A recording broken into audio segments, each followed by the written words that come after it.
There you go.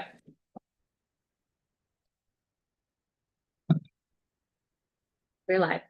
Excellent. Awesome. Thank y'all for being here. My name is Allison Daines. I am the director for Buncombe County Parks and Recreation for anyone who's listening and is new to us. Very excited to kick off the September 9th Recreation Advisory Board meeting. To start, I would like to first of all, acknowledge and welcome. We have new advisory board members and we'll do some more official welcoming, but very excited to get very close to having a full board. And so to start, it would be nice if we could all go around, just say your name and either the district that you represent, the position that you hold if you're a staff member with us, or the area of Buncombe County that you live in. And so we're going to go this way to my right. We'll start with you, Kevin. I'm Kevin Conrico, board member, and I live over in Bent Creek. And I like to bike a lot. And I want more greenways. I'm Ann Babcock, and I think I'm in District 3. I live in North Asheville, and I like to bike too. Good afternoon, everyone. My name is Christina DePush. I live in the Reynolds Fairview area, down 74A in that area. I'm a walker, at least 5 days a week, and I also represent the Asheville Pickleball Association. I am Leslie Young. I live in West Asheville and I like walking, hiking, and biking. I'm Jonathan Neary. I'm the park ranger supervisor at Lake Julian Park. Pleasure to be here. Hi, everybody. I'm Chloe Donahoe. I'm a transportation planner with our planning department and have been supporting the Greenways development work. I'm Adam Zinke, and I'm the Parks Department's Office Administrator. I'm Liz Hookwater. I'm the Recreation Division Manager. I'm Jen Cook and new board member and live in the South Asheville Bent Creek neighborhood. Excellent. Great. Well, thank you all for being here. Really appreciate it. Our first order of business, Adam sent out the email here, and along with that email, he included the minutes from the previous meeting. And so I'm just looking for approval of the July meeting minutes. If there's any questions, if not, if there is a motion to approve those meeting minutes. Make the motion to approve last meeting's minutes. Excellent. And a second? Second. Thank you, Anne. All right. So the next thing is the director's report, which I'm ecstatic to give today. And really the reason that I'm so happy is because the first thing I'd like to do is really welcome all of you all. Jennifer, Christina, and Leslie, we are very excited to have you all on our Recreation Advisory Board. Thank you for going through the process to get here. We are very excited to be starting off the new fiscal year with a full board. I think we will wind up having potentially one more position available, and so really look to have representation from around the county. So thank you very much for being interested. We look forward to orienting you into our department as well as into the advisory board. So I first wanted to do an official welcome to you all. Very excited to have you here. My next excitement is some highlights for the fiscal year 26 that we have for our budget. Very excited. It's a very difficult budget year, as you all I'm sure are aware, with Hurricane Helene. The Buncombe County Board of Commission has made some really difficult decisions. We've adopted our budget. We are currently in our 26 fiscal year, and we were really happy to report out that we actually have a large capital project that got approved through this budget. So for the Fisherman's Trail side of Lake Julian, which is off of Hendersonville Road, for those of you who may not be as familiar with it. And we will do tours at some point for everybody who's not been to places.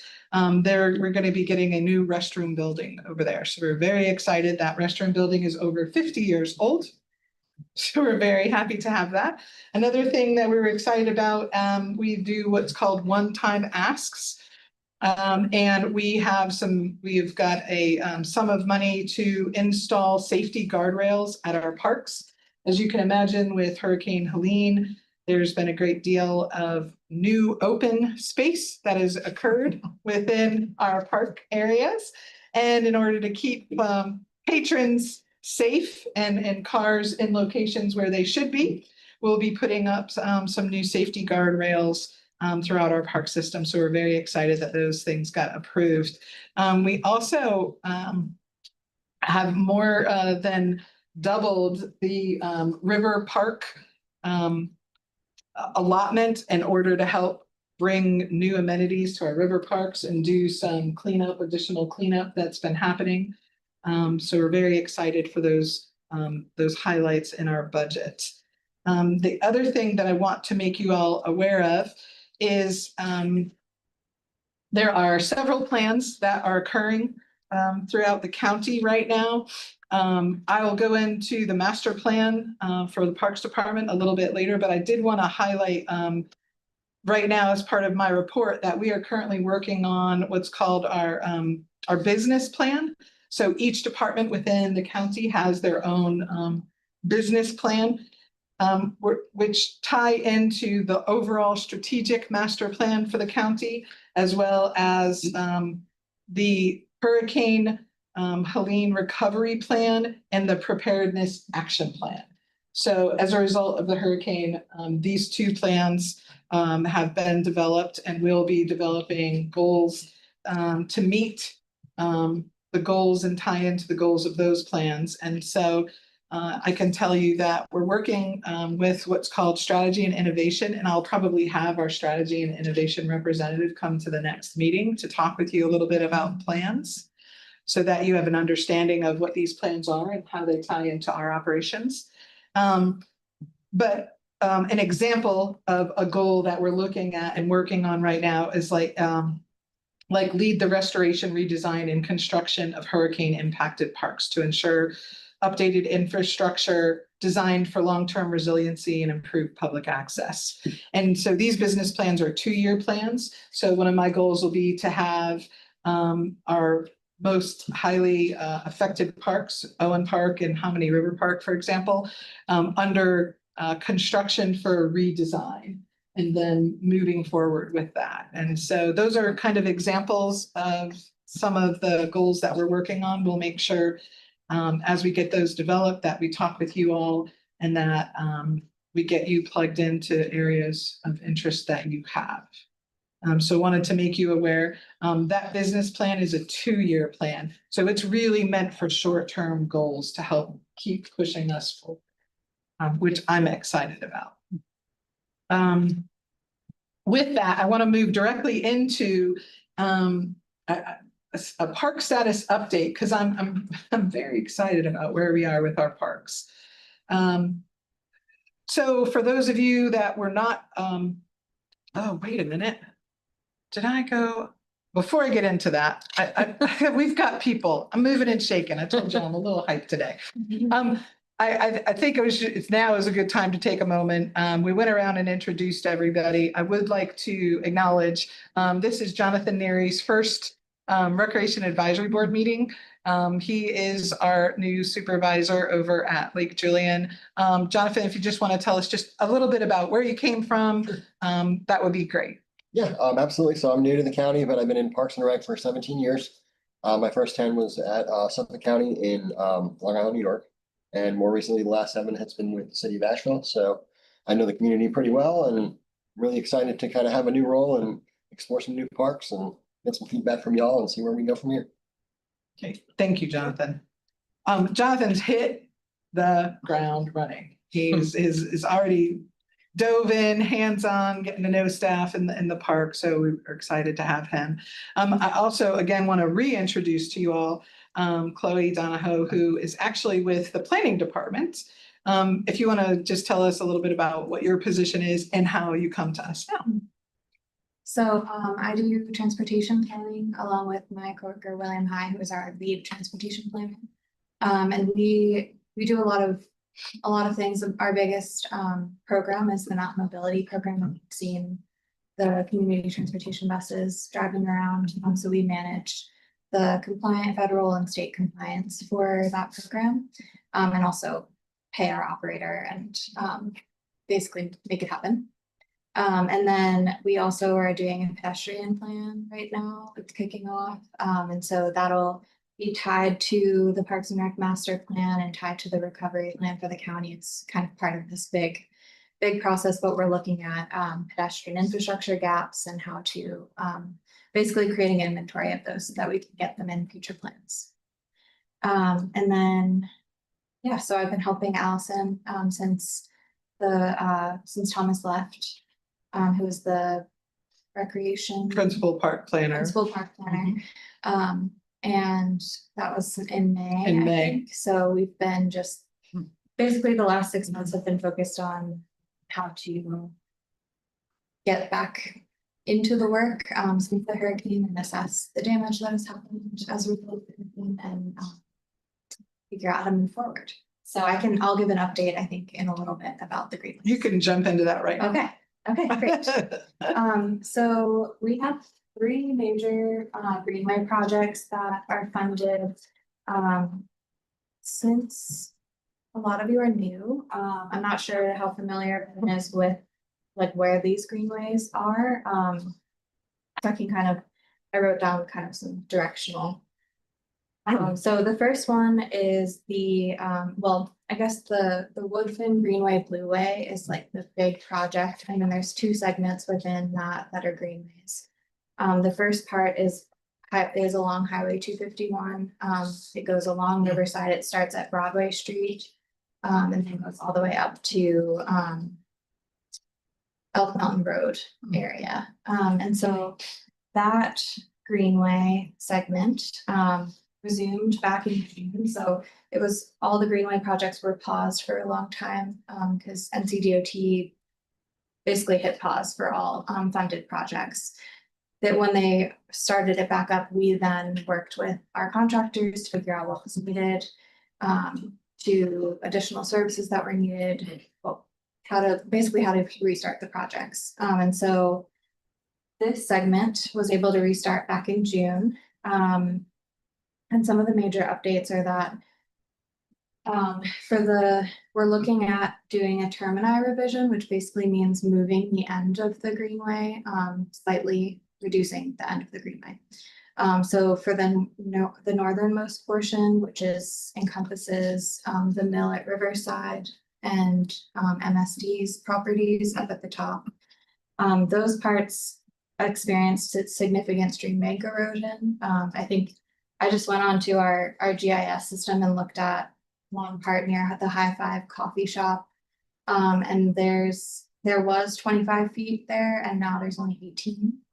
And that's kind of where we were hoping the line would run. And so because of that significant erosion, and also we had previous to the storm been working with MSD trying to figure out how to route the greenway through their property, and we're never able to get to a congruence of their needs and our needs. And so we're still in conversation with them and we need more time to figure out the best route through their property. And so because of that, we talked with our partners at the city, the town of Woodfin. We talked with Land of Sky, who they're a big part of the funding, and that's how DOT's funding moves through to the county. And then we also talked to our DOT partners and came up with this plan to revise the termini at that segment. So we would basically be reducing this project by less than half a mile. Like about half a mile. And that request will go to the Metropolitan Planning Organizations Board, which is run through Land of Sky. And then it'll go to NCDOT's Board of Transportation. And so we're hoping to get that underway in October. So if that happens, then we will basically, that final segment that runs through the mill and runs through MSD will create a whole separate project. It'll stay within the MPO's long-term plans. Like it's not going away. It's just gonna kind of sit and it'll be unfunded until we can figure out how to move forward. Eventually look at some partners who could help us with stream bank erosion, try to work with the property owners around that, and also work with MSD. And so Where will it stop? So then it'll stop, so the new part would stop right at the top of the French Broad River Academy's northern campus. So it's still walkable from there. It stops like right where the parking lot of the mill begins, and so you can walk through that area. It's just not, there won't be a greenway, there won't be a designated pedestrian infrastructure. But we'll probably look at how to like safely get folks through in the meantime, as a proposed walkway type of thing. So yeah, we're hoping that if the NCDOT's Board of Transportation says yes to this, then we around some of those next steps. And we, for the rest of the Greenway, so from French Broad River Academy's northern campus all the way to UNCA's Woodfin campus, which is up Broadway Street where it crosses, we are proceeding with resurveying. So they had gotten to a point where they had the alignment pretty figured out, but now we have to go back and do more LiDAR surveying to understand changes that have happened along all of the stream bank. And potentially tweak the alignment a little bit. So because of that, we are about a year behind on the original timeline. And they're thinking that we'll go to construction hopefully by fall of 2027. Okay, any questions about that segment? And that one is known as EB 5774A. You see that anywhere? I do think it's important to note that it was the recommendation of the NCDOT to go to this structure that we're doing. So they were the ones that said to us, we think in order for efficiency and to be able to move the project forward, that we should parcel out this and make it its own project. And so do want to make sure that you're aware that was upon their recommendation. So thanks, Chloe. Yep, and Reams Creek is still moving forward. Reeves Creek is in FY No, 29. I'm sorry, Beaver Dam Creek. Beaver Dam. Oh, I'm Yep, about to go into she's that about to one. go into Beaver Dam. Yeah, sorry. Oh, it's So good. that is the next part. So at the Elk Mountain Road, it kind of goes along Beaver Dam Creek all the way to I think to I-26. Yeah, it almost comes up towards Merriman Avenue. Okay, towards Merriman Avenue. Yeah. Okay. And so for that one, that project is officially resuming this month. So we've been working with the contractor on the back end to figure out what was needed in terms of additional services and effects from the hurricane on the project. And so we submitted Adam submitted an official change order to NCDOT to increase the project's budget by about $150,000 for some additional services that are needed. They're basically having to look at to do some geotechnical work. There's some retaining walls that are going to be necessary on the eastern end, and then also for a new pedestrian bridge along that'll cross over Beaver Dam Creek. So we're anticipating that amendment process will take about 4 to 6 weeks. It'll go to NCDOT's Office of Inspector General for approval. But in the meantime, our contractor is going to proceed with the previously scoped and approved tasks. So they're planning on scheduling a meeting with the land. There's one landowner for this whole parcel, which is somewhat helpful. And so Because there's 23 landowners on the Highway 251 section. and this is actually, I'm not sure how familiar you all are with this site, but it's the site of the old Elk Mountain landfill. Which adds a bit of a complicating factor because it's also an official brownfield recognized by the state. So we're coordinating with the state for brownfield related things that have to happen. But we are going to be talking with the landowner soon, checking in about the previous designs that were created. They got about to the 25% design process. And then also proceeding with some of the hydrologic and hydraulic modeling. Questions about Beaver Dam?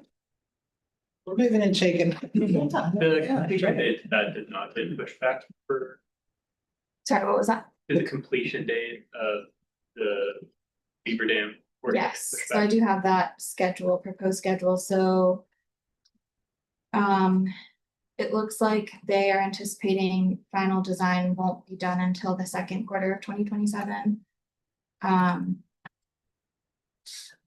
So then we wouldn't be going to construction until 2028. So it did get pushed back by about. So you're talking 2028? For the Beaver Dam Creek section, not for the Yeah. Highway 251 To section. start construction. To breaker. Yeah, the Inca. And so the Inca Heritage Trail, so that runs from Warren's Hange Drive. It goes along Mahogany Creek through, past the Buncombe County Sports Park and then, part of Smoky Park Highway. That project is still paused. We're working with Inca Partners, who owns a lot of the parcels that we would, need the alignment to go on, to try to figure out easement related obstacles with them. Once we can come up with a solution, then we'll restart the project, and JMT is our contractor, is standing by, waiting for that point. They did assess the alignment that was proposed, and figure out what additional costs would be needed. So we'll review those once we can resume the project. The JMT area, well, the Inca Heritage Trail wasn't as affected as like the Highway 251 section, as Yeah. far as we know. Is that correct? Yes. Yeah, it was small costs. When will we become aware of property being granted to the county through the FEMA disaster mitigation grants? Well, that's a great question. So, HMGP properties is what you're talking about. Yeah. Hazard mitigation, yep, properties. The way that process works is anyone that was affected by flooding or was totally flooded, they have the option to either rebuild, and they need to meet whatever standards, whether they're elevating or not, but they also may choose to sell their property back. And once they do that, that application goes through FEMA for approval. Once those are approved, any properties that are within a municipality, so if they're within the city of Asheville, Black Mountain, I can go on and on. Those municipalities have the first kind of right of refusal, if you were, to say, yes, we want that property, or no, we don't. And then those properties would come to the county. If they're already in the county, they would just come to the county for approval. I don't remember the last count of applications that we had. I know that it is over 200 applications that were submitted. For buyout? For buyout. The process for approval is a fairly lengthy one. And what'll happen is those projects get assessed. Once they're approved, the owners are made aware, and then the properties get turned over. And my understanding is that process can take anywhere from 12 to 24 months. And so we are still quite a bit out from knowing which properties have been submitted for and approved as buyout or HMGP properties that will be turned over to the county. I can let you know that right now the county is in the process. I'm a part of a team that are having conversations about what guidelines to follow in terms of once a property is turned over, what is its highest and best use? Because they're very restricted about what can be done with those properties. You can't build any hardscapes on those properties, but they can be used for things like agriculture purposes. They can be used for. You said the greenway. You could not have a paved greenway on them. You could have an unpaved, permeable, permeable surface. But they're still very, very viable for connection into greenways, is what I would say to that. And so we're having conversations about how the county, once we receive these properties, how would we best determine where they belong. And they might have dual process, right? Like there might be community groups that want to do some type of community gardens or trails, and we might be able to do both. Depending. Like, Correct, yes. there's nothing like concrete or steel. Correct, yeah, yeah. And a good example of that would be, there's a piece of property that the county owns that came to us through buyouts years ago on Orchard Street. And we just signed an agreement with Asheville Greenworks. And they are taking over license of the property, and they're gonna be doing in-ground orchards. And so they're gonna be growing trees and orchards in ground there. Where pulling is out- putting that- It's right off of Smoky Park Highway. Okay. Orchard Street is off to the right, down a little ways. I don't know how. I believe it's by the Miami, if you know where that. Oh, there you It go. is, yeah. I believe it's down towards the Miami, I'm quite sure. The restaurant, Boone's Corner area, I believe. Yeah, Boone's Corner. So your Swananoa feasibility study is gonna be affected by any buyouts along the Swananoa River. Potentially, and that's, They wouldn't know that for another couple of years. well, they wouldn't know what properties are buyouts, but if they're doing a feasibility study for just a connection, that would be very much like what we're doing with Highway 251, where you have private and public landowners. So I think they're looking at the feasibility of what could exist there. Yeah. My other question. Yes. It's where are we in the process of finding Thomas's replacement for principal park planners? Yeah, we've done interviews, and so we are in the process of evaluating the interviews that we did to notify people and see how best to proceed. Cool. So. Yeah. Any other questions about greenways? One other note about the Swananoa Greenway feasibility study is that it'll hopefully be part of the Monteflora Trail. So it's Awesome. that's part of the reason they got funding from the state. Yeah. We'll find out more about that. Yes. And I guess like this is Greenway related. So a friend of mine is on the Buncombe County Planning Board. And I've been having discussions of ways that we can like propose Greenway forward ideas to them, have them kind of indoctrinated into county planning ordinances. I would love to maybe next meeting get some ideas on that front of like what we push. Things I've seen are like other municipalities are developers are mandated to build Greenway if they're on the Greenway master plan. Yeah, I just wanted to drum up some ideas or how we can work in conjunction with the planning board. Yeah, sounds good. Yeah, that sounds great. And just so you know, we have started doing that a little bit on South Bear Creek. There's that large development are they condominiums? Or how's it? It's apartments. They're It's by- At apartments? Crossroads Church. Yeah. Oh, yeah. Yeah. Those condominiums. So as part of their approval, they have an easement for Greenway through there that would connect. Yeah, that would connect to Hominy. Oh, is it on the other side of the? river? Yeah, Okay. across from It's on the the, other side. Okay, I was wondering. from Yeah. the city's. And that is way. because it was in the Greenways and Trails master plan for Hominy. And so we're starting to work through that. But it's a good tie-in for sure. Yeah. That's The actual wording of that, what is the requirement, for them to have to build it?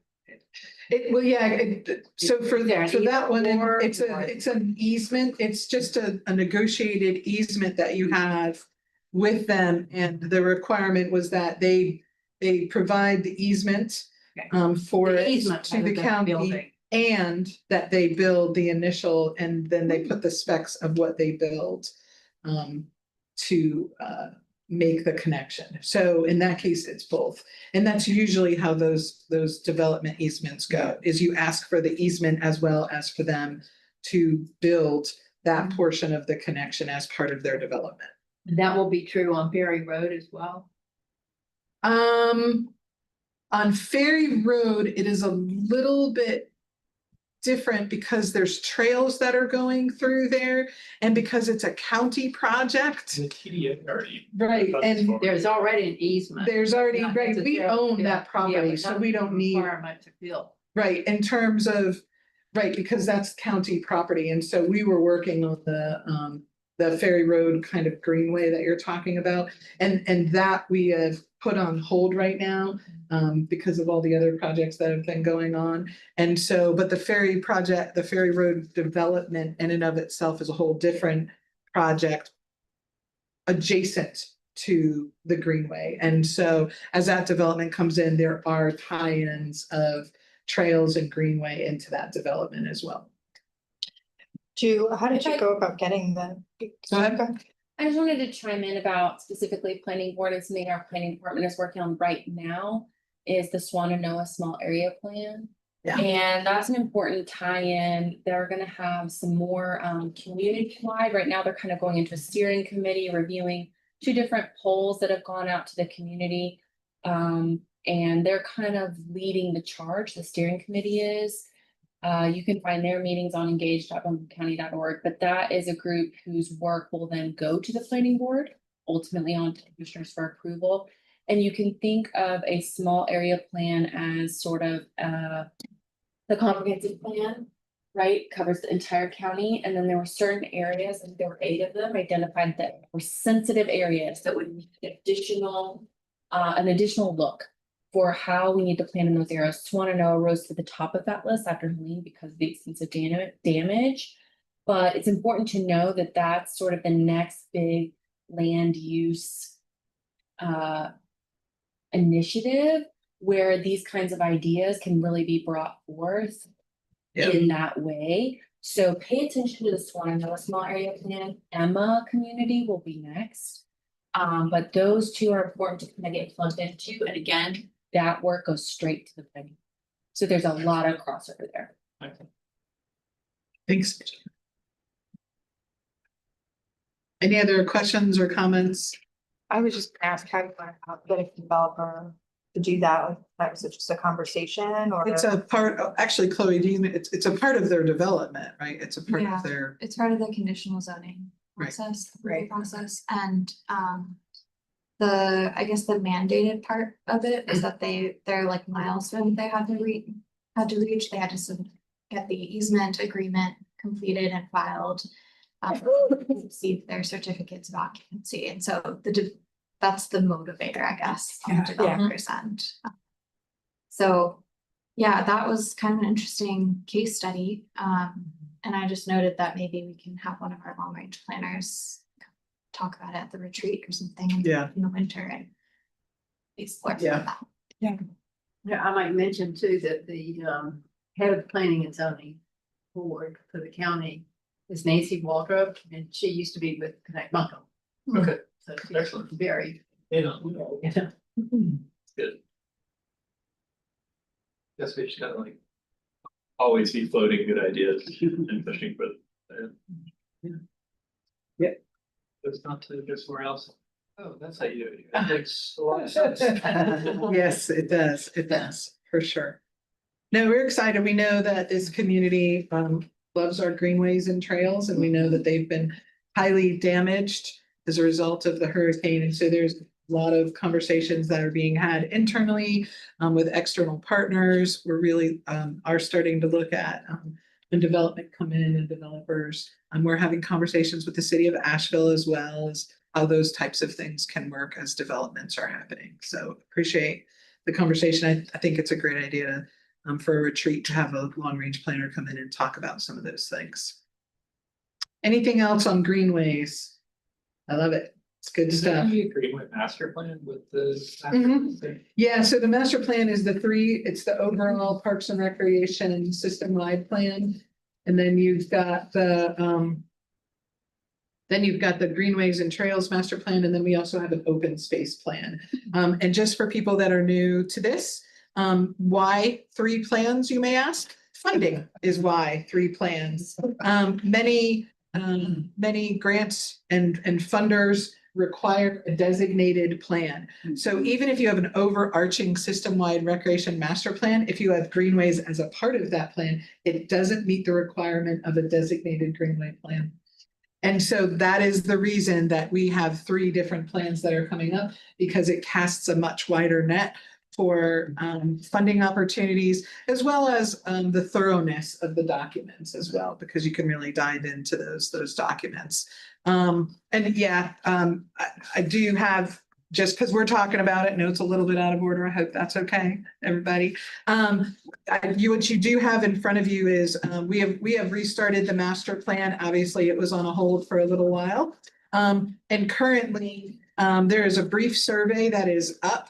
And it is up until Friday, September the 22nd, or the 26th, pardon me.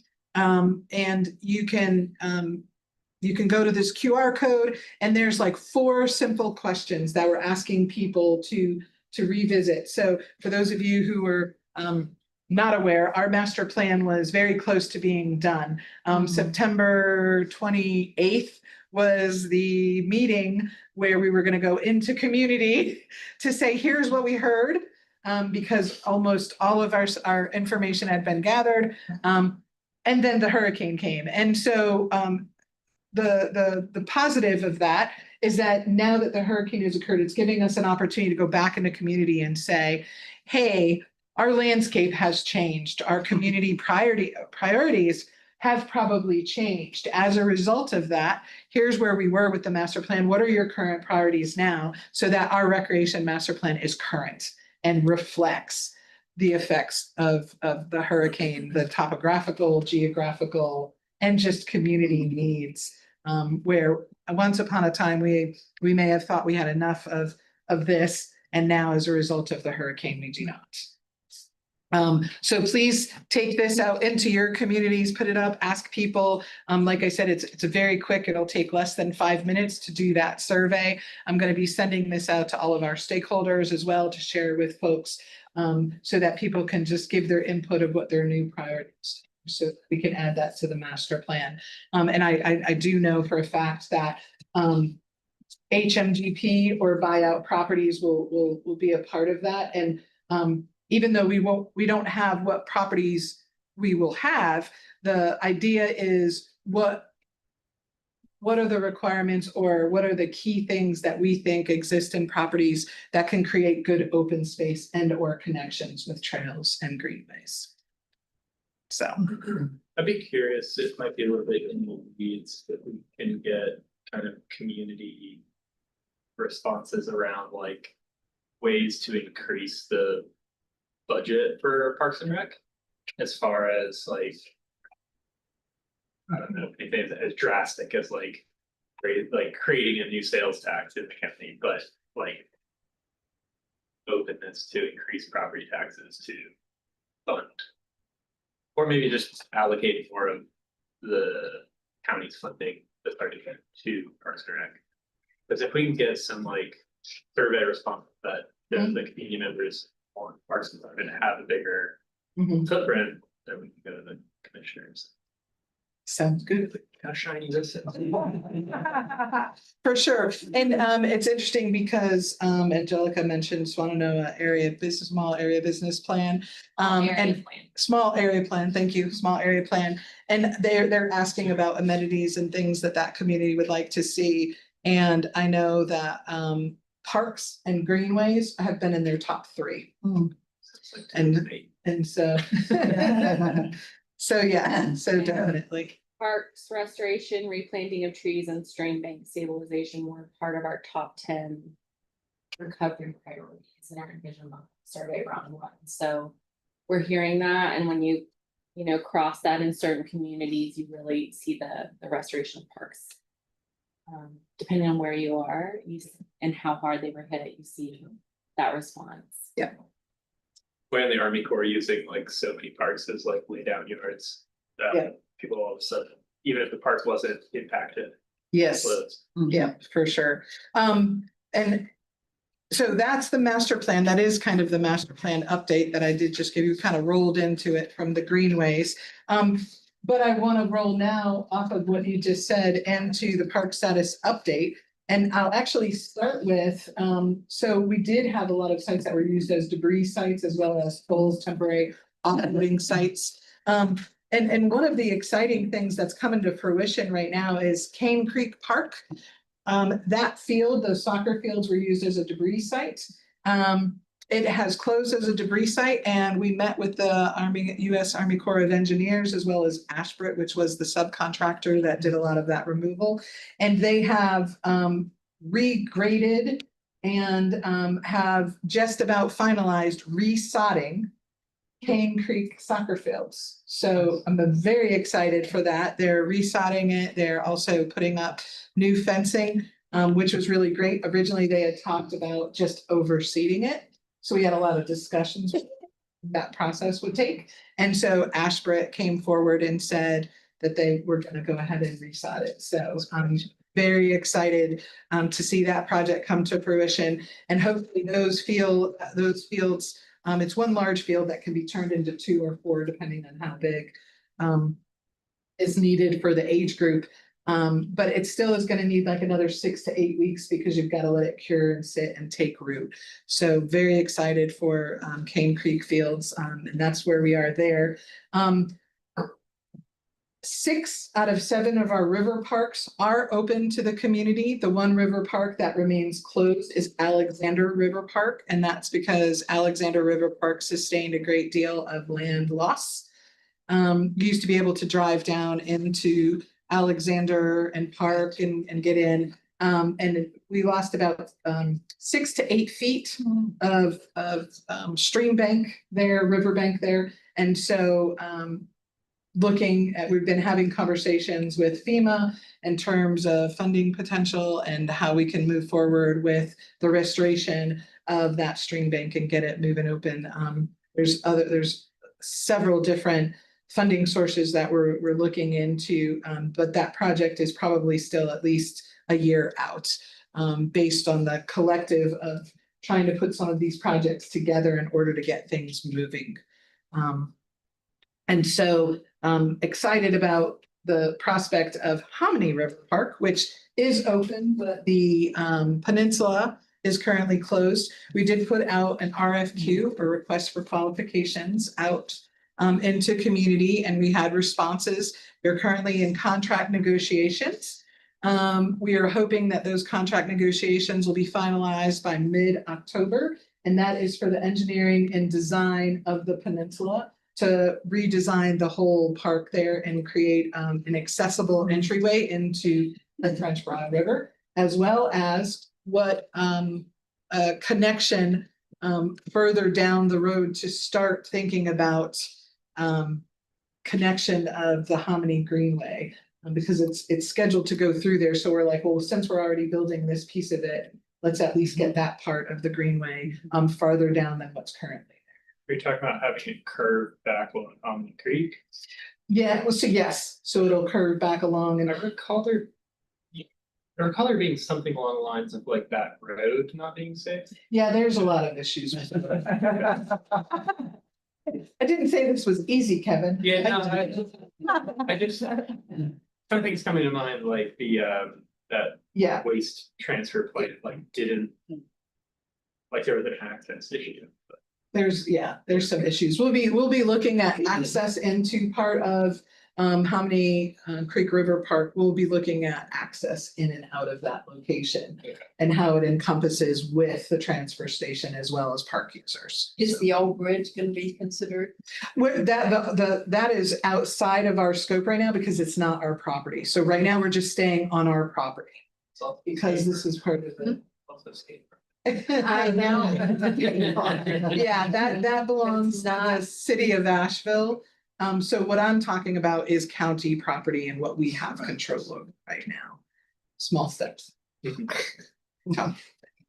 The other thing to know, Charles D. Owen Park was the other park that was highly impacted.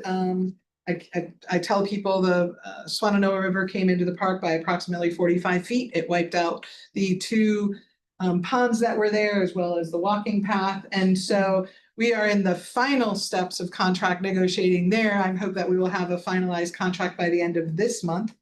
for the engineering and design of that project.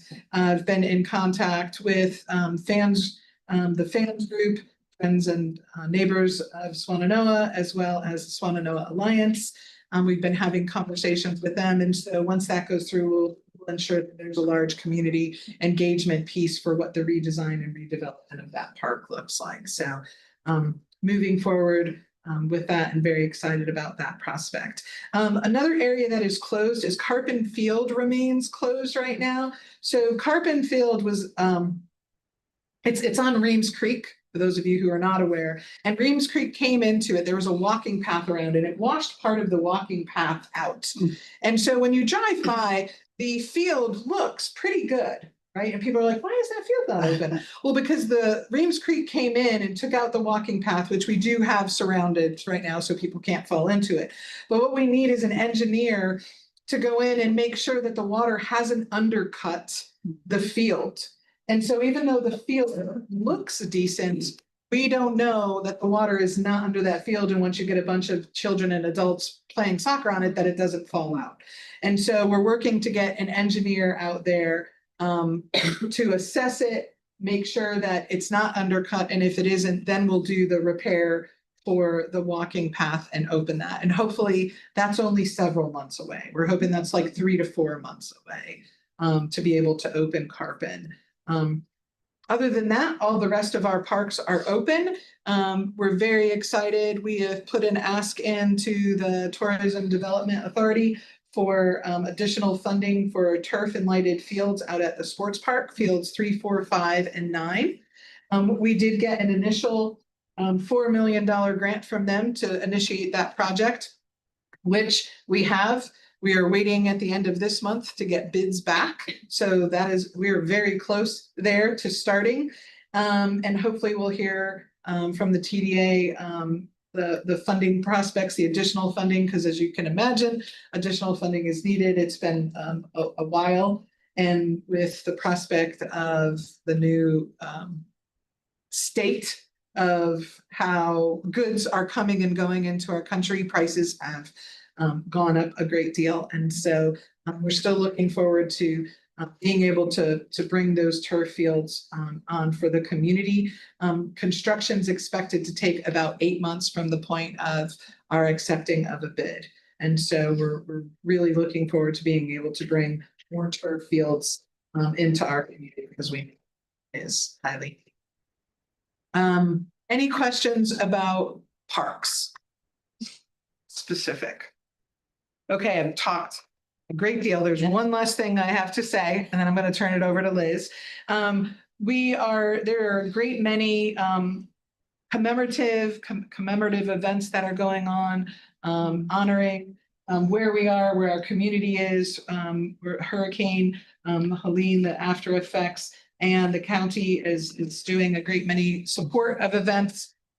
And you can go to engage.buncombecounty.org/Buncombe recovers, and there's a list of events that are happening. I did want to point out one in particular, which is the Glenbridge River Park River Blessing. So Friday, September 26th to Sunday, September 28th at Glenbridge River Park, there'll be a little setup that's there, and anyone is welcome to come at any time. There's no set schedule.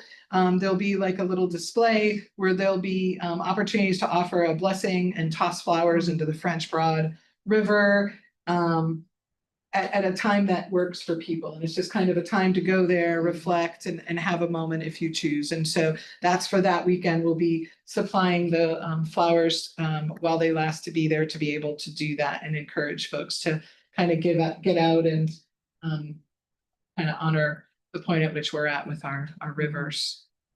So that's the last thing that I have. I'm going to turn it over to Liz to talk about programming and events. Awesome. And so just so the folks who are new also know, Kevin mentioned somebody named Thomas. That was our former principal planner. We also have Joseph Gooseman, who's our projects manager, who's also very involved with our parks, but he's on his honeymoon right now. So yes, listeners doing parks today. So just so you all know, there's some other spaces you'll see at this meeting.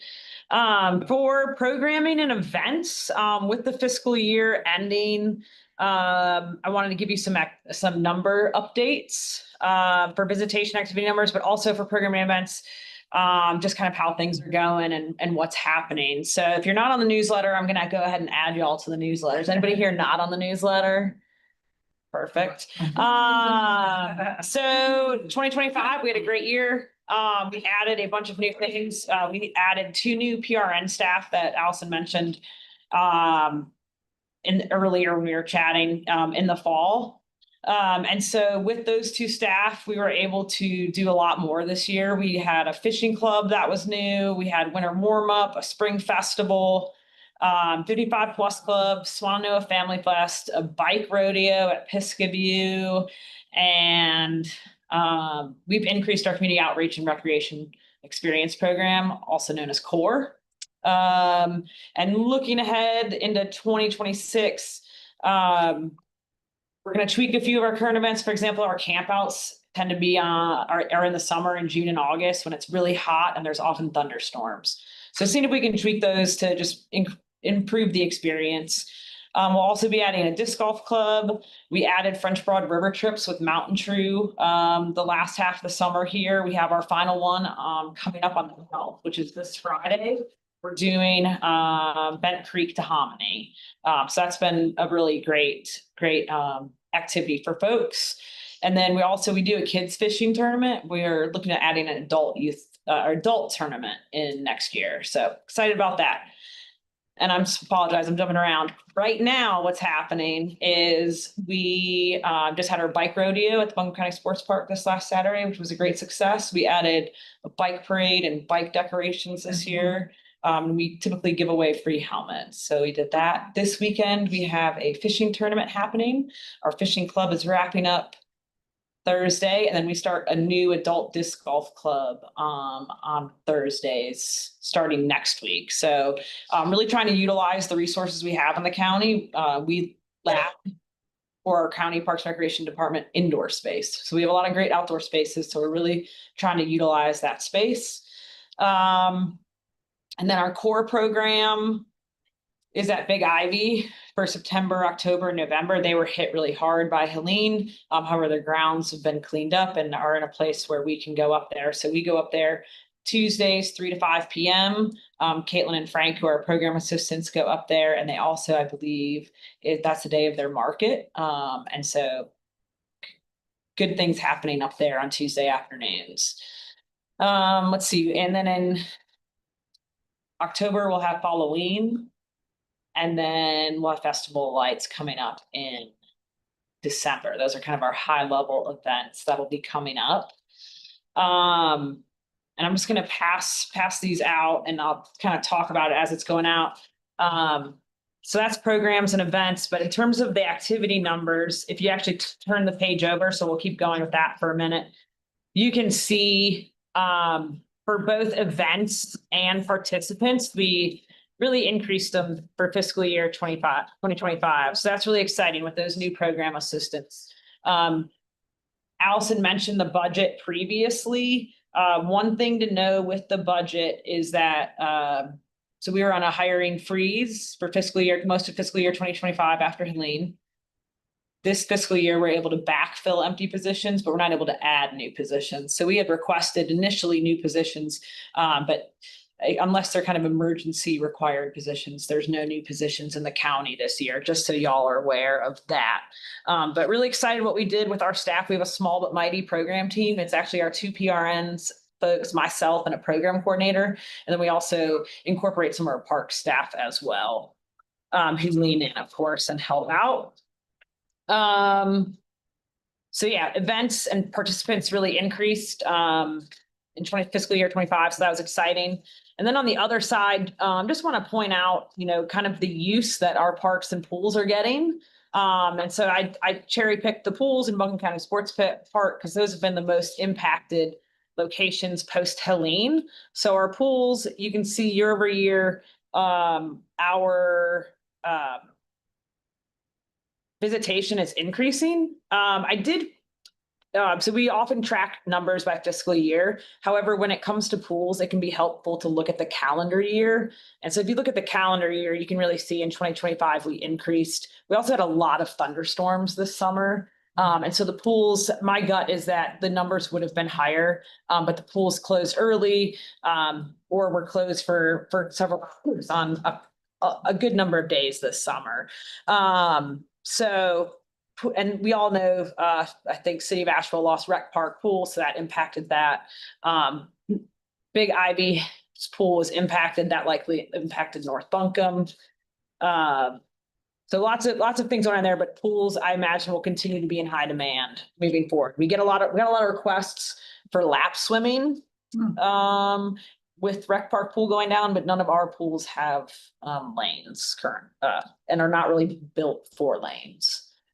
Swim Club Management manages our pools, for those of you who may not be aware of that. But there's our pool data. And then the sports part, just wanted to point out as well,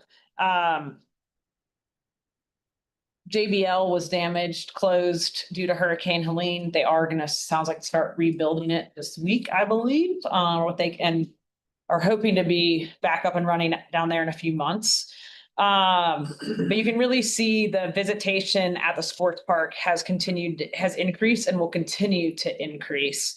It served as a comfort care station, but, and then it's ABYSA, CISA, Asheville FC, you name it, it's happening at the sports park. Lacrosse, we hosted a number of tournaments. We hosted all of Beer City back on Labor Day weekend for the first time. So that was really exciting, but the sports park is seeing more visitors than ever. I think it might not see quite as high with JBL opening up, but we will also be increasing our capacity with the new turf fields, since grass doesn't have as high as a capacity. So with JBL opening, it'll be like, we might see a little decrease, but ultimately I think it will go up, because our capacity to host tournaments and things like that in the summer.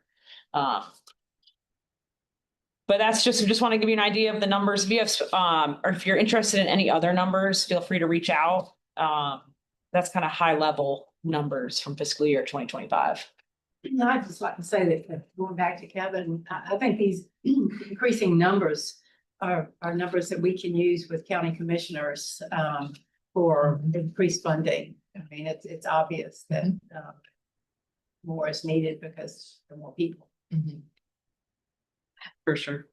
So kind of related to that question, to that thought too, as far as asking the community what their thoughts are about funding, is that one of the questions in the master plan? Like, would you be willing to pay a penny tax for all these things you're recommending? It is not. It is not one of the questions that is asked. The master plan really is about like the development of, and it doesn't address those immediate issues. So that would need to be something that, if as a board, we wanted to have a goal in terms of looking at funding, what that would look like, we could look at that, and then we could come together as a board, and maybe that's something that we look at rolling into looking at doing a board retreat in the winter or spring to say, what are some of the priorities that this group has and want to include, and then we can make a plan of action for that. And we could roll that out and look at that, and we could do it in a variety of ways, be it asking some of those questions of the community, or really just looking at numbers and at participation and such, because we've been asking a lot of our community, getting a little fatigued. And at the same time, I think appreciative that we are going into community. So we're trying to balance that. I know that the CAPE team's working really hard to try to balance how often we're going into community to have those conversations. So I think it's something we'd be worth doing. And again, it would be a really appropriate place in our board retreat to say, this is something that we want to look at. And as I'm looking at my business plan, I'll be sure to incorporate looking at how we increase our expenditures and what opportunities may be. Yeah, I'd be curious, like, the magnitude of dollars to achieve some of the goals we want. And then have a discussion amongst the group of. Because like a sales tax tends to be regressive, whereas a property tax is a bit more progressive, so it's like. Those are the only, unless there's a third avenue for funding, which there likely isn't. But yeah, just having the conversation of like, well, what is the appetite here for the avenue we want to pursue? And then what's the total ask? Like, if we want to have a permanent planner just banging out greenways, how much that would cost and like, you know, Yeah. how much more programming are we looking? Like, what is the shining city on the hill that we're trying to achieve? Yeah, for sure. Well, also, comparisons, I think are always good when you're talking to the people in charge. How much does Buncombe County spend per person? Yeah. Compared to, Mhm. New Hanover. Right. Yeah, some of these other counties. And that was- I think we've come up with very. Our per capita. that, yeah. that was actually one of our reach goals, I'd say, from our prior strategic plan that was happening as Helene was happening as well. So I agree, and I think at the same time, we're hit a challenge because of Helene on the funding Right. side of things, right? Yeah. So it's gonna be being creative and finding resources for funding, but also how do we continue to push it with the Right. other Bringing it up. priorities? Yeah. And I'm gonna let you finalize Okay. everything with everybody. Great. This is great conversation and the conversation I want to be in. So we're gonna head out. I'm gonna let, but I think having some of those and capturing that in our meeting notes, that this is a priority that this group is seeing is how the Parks Department is funded, what are some options and opportunities that we have for that, because I have all those numbers and I have all per capita number answers. So I'm gonna let Liz move forward. Thank Thank you. you. Thank you. I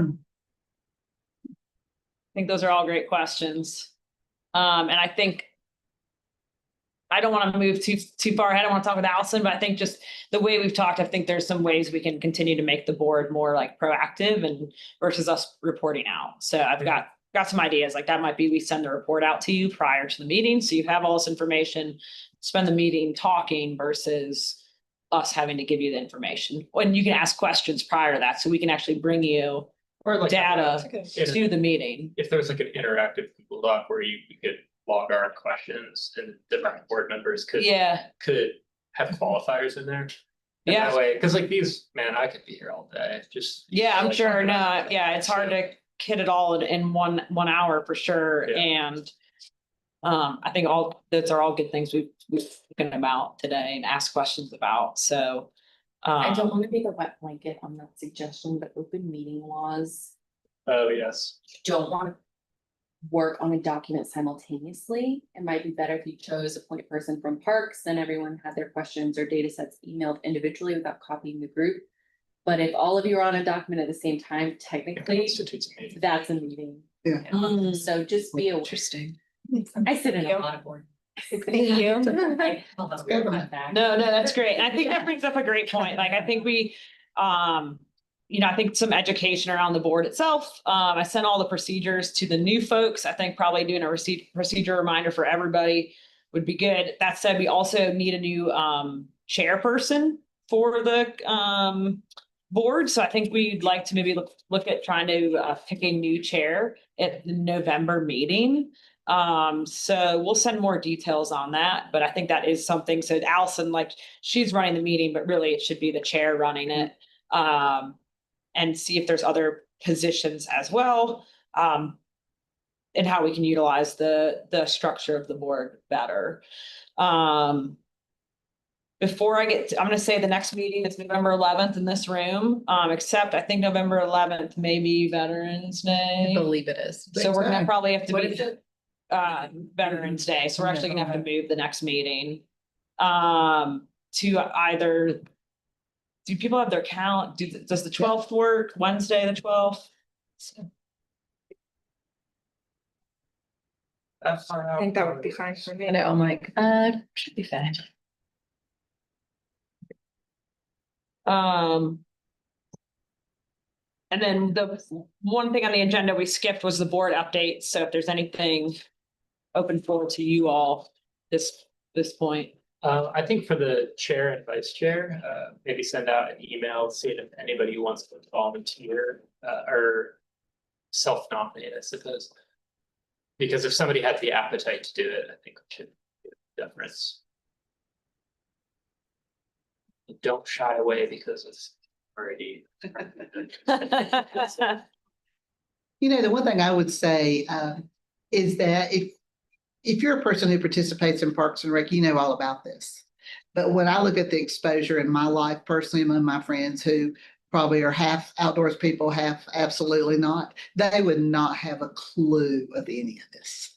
Of And what? a clue of all this, of us sitting here talking about all this. And I know, you know, we've been so respectfully saturated with Helene, but I would still push, you know, I'm kind of this government being, my history is that I think there's still so much education to do with the average county citizen about what this department does or could do. Is really tremendous. I could go back home to my community of 55 houses. And it's sad, these are great people, right? Probably, my best guess would be 85% of them wouldn't even have a clue you had a department, nor what do they do, or where are the groups. And so not to be negative about that, but I think in the middle of all this, I'm all about, I mean, I'm very curious of how much funding you're getting. I'm very curious, when's the last time you've ever gotten an increase? I'm very curious of what does the average citizen, and again, we've had this trauma, right? This blanketed everything. And as we come out of it, but you know, what we see is that trauma needs wellness. Trauma, you are a huge recovery signature of how some people in this one way of Parks and Recreation can recover from all that and you know, and again, the messaging of all that is really, really, you have to be very sensitive about how people take that and hear that. But I think one thing I would definitely like to talk about is how does the average person even know about all this? Right? You know, I don't know. Yeah, that's a great question. And that was, because there's so much competition on social media of what I look at on any given day, right? it is for You sure. know, There I mean, is there a lot of competition for sure. And now you look at what people say to me. Connect Buncombe does a good job on pushing things out, but it's still one of those things where it's like, you're probably not paying for ads to be forced. And then it gets, there is also a lot of like, there's even multiple, you know, departments within the county. Right. There's the main Buncombe County page, there's our Parks and Recreation page. I believe there's some other ones as well. There's also the City of Asheville Parks and Recreation, which is actually much from it's a larger department than ours. And we often get confused with Asheville City Parks and Recreation. That's actually something I've been working on, is like trying to like improve our brand. So how do people gain awareness of what is Buncombe County Parks and Recreation? We've been trying to add new people to our newsletter, and really, because that was one of the things, the master plan, like Allison was saying, was wrapping up initially just prior to Helene. And that was one of the initial responses from the survey, was that people just didn't know about what we had to offer. And so that was where that kind of push came from. Well, I think too that we need to remember that this advisory board was started in January of 2020, and which was, you know, 5.5 years ago, and then pretty much disbanded or either was on Zoom for several years. And but the original idea, and Connect Buncombe had pushed this with the advisory board.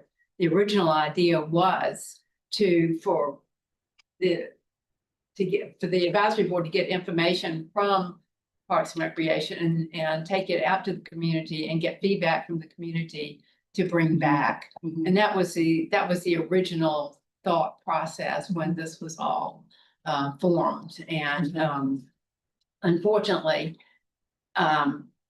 it took several years then, and it really kind of came back together really when Allison came on board and has made it gel, I think. So this been sort of a stop and start. Oh, sure. Well, look at where we've been between COVID and Helene. But I think what you're saying is there does need to be more, and we as a board hopefully can go out to the community and find out, you know, do you know about it? Do you know about all these wonderful things that they do? And, you know, would you like to know more? Absolutely. That's a very important point. I'm glad you brought that up, especially as we're talking about asking people for money, like if they don't even know it, we exist Well- and then we go out and ask them for money. Right. So yeah, that's a great thing to focus on. It's like a foundation before. I don't know if this is a Come up politically with that. correct question or not, but is there a champion on the Board of Commissioners who really has Parks and Rec in their heart?